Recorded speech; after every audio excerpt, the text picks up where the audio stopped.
Imagine I walk into a room with 23 strangers, a small classroom, a dinner party, a soccer team with a couple of refs, and I offer you a bet. I bet that somewhere in this room, 2 people share the exact same birthday. Same day, same month, 23 people, 365 possible days. Would you take that bet? If you're like almost everyone, you're already reaching out to shake my hand. Don't. You're about to lose. Here's the claim that breaks people's brains. In a room of just 23 people, the probability that 2 of them share a birthday is about 51%. It's more likely than not. Your gut says that's absurd. There are 365 days in a year. Surely you'd need hundreds of people before a match becomes likely. That instinct feels rock solid, and it is completely, spectacularly wrong. And before you argue with me, let's test it against the real world. Take soccer's World Cup. For years, every national squad had exactly 23 players, the magic number. So statisticians went through the squads of a recent World Cup, player by player, looking for shared birthdays. And what did they find? In about half of the 32 teams, at least 2 teammates were born on the very same day. Half the teams. Right on the money, the math predicts. This isn't a trick, it's just how the numbers work. And you can find it almost anywhere you look. Take the presidents of the United States. There have only ever been a few dozen of them, nowhere near 365.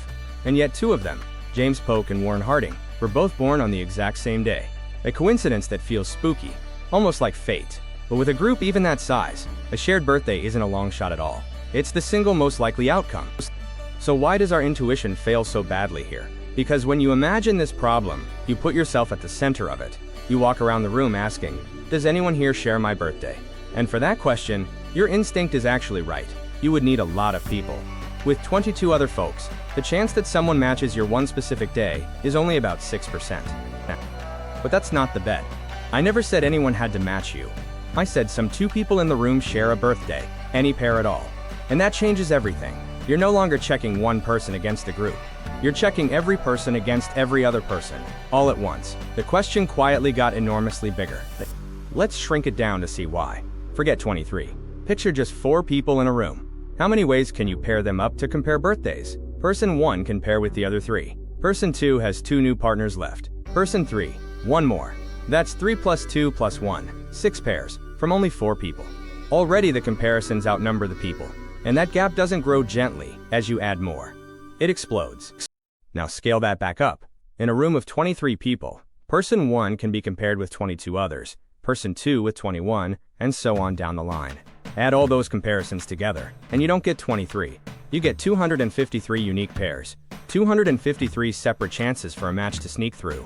Suddenly the room feels a lot more crowded, doesn't it? And here's that explosion as a picture. Add people one at a time along the bottom, and watch the number of possible pairs climb up the side. It doesn't rise in a straight line. It curves upward, faster and faster. Add a few more people, and the pairs between them multiply far quicker. This is the engine secretly driving the whole paradox. People grow one by one, but the connections between them grow like wildfire. Okay, so how do we actually pin down the probability? Mathematicians reach for a beautiful little trick.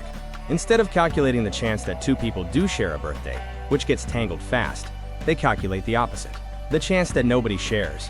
Whatever's left over has to be our answer, because every possible group either has a match or it doesn't. There's no third option. So picture the people walking in one at a time. The first person can have any birthday at all. No conflicts yet. The second person, to avoid a match, has to dodge 1 taken day, 364 open choices out of 365. The third has to dodge 2 days. The fourth, 3. Each new person who walks in finds a slightly more crowded calendar. To get the chance that all 23 people miss each other completely, we multiply those fractions together. Each one is just barely less than 1, almost a sure thing on its own.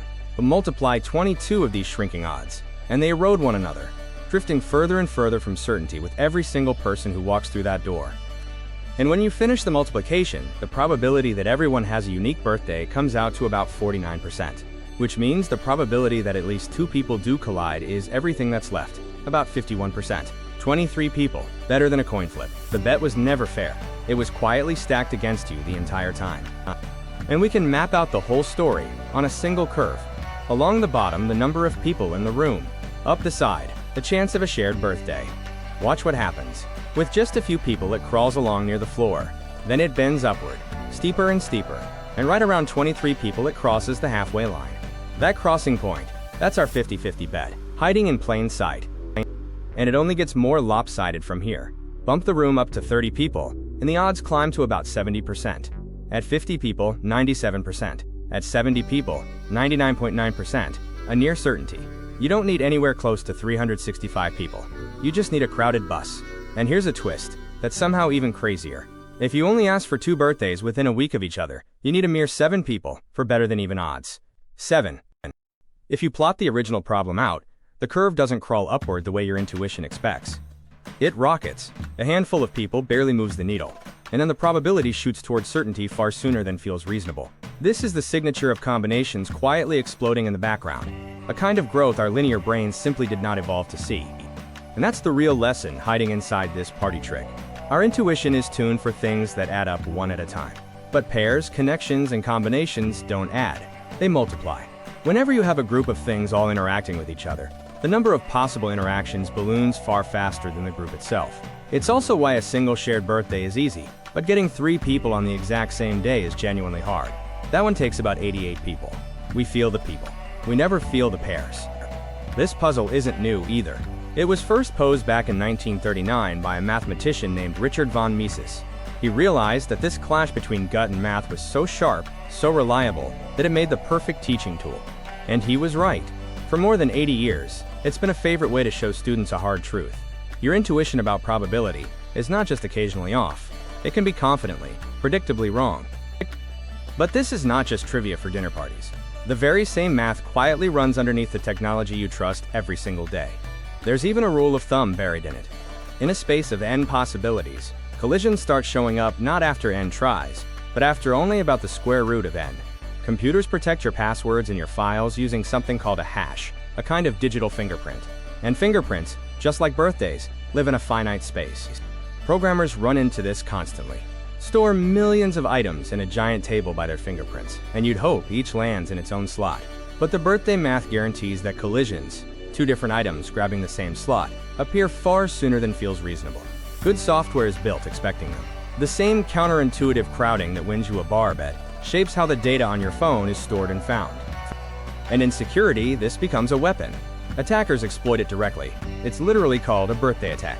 Instead of hunting for one specific fingerprint, which is brutally hard, they generate enormous batches and simply wait for any 2 to collide.